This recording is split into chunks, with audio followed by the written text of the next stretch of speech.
अस्सलामुअलैकुम वरहमतुल्लाहि वबरकातुहू। लम्हा कुरान में खुशामदीद। आपकी खिदमत में तीन प्यारे महबूब पैगम्बर जनाब मोहम्मद करीम सल्लल्लाहु अलैहि वसल्लम की हदीस मुबारक पेश करने लगे हैं। सबसे पहले देख ले आसान दीन। क़ाल रसूलुल्लाह सल्लल्लाहु अलैहि वसल्लम इन्नद-दीन युस्रुन। फरमाया रसूलुल्लाह सल्लल्लाहु अलैहि वसल्लम ने, बेशक दीन आसान है, अगर इस पर अमल किया जाए तो ये आसान है, इसमें कोई शक नहीं। बुखारी शरीफ की रिवायत है। दूसरी हदीस है वुज़ू के मुतल्लिक। फरमाया कि क़ाल रसूलुल्लाह सल्लल्लाहु अलैहि वसल्लम ला तुक़बलु सलातुन बिग़ैरि तुहूरिन।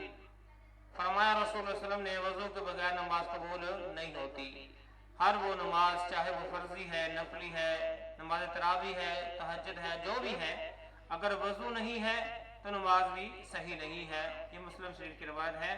और तीसरी हदीस नमाज के मुतल्लिक है।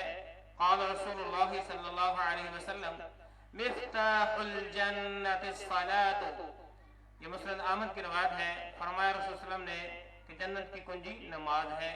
और जब भी हम किसी घर के अंदर दाखिल होना चाहते हैं तो बंद दरवाजा जो है, वहाँ पे जो ताला लगा है, उसको खोलने के लिए एक हमें चाबी की जरूरत होती है, की की जरूरत होती है।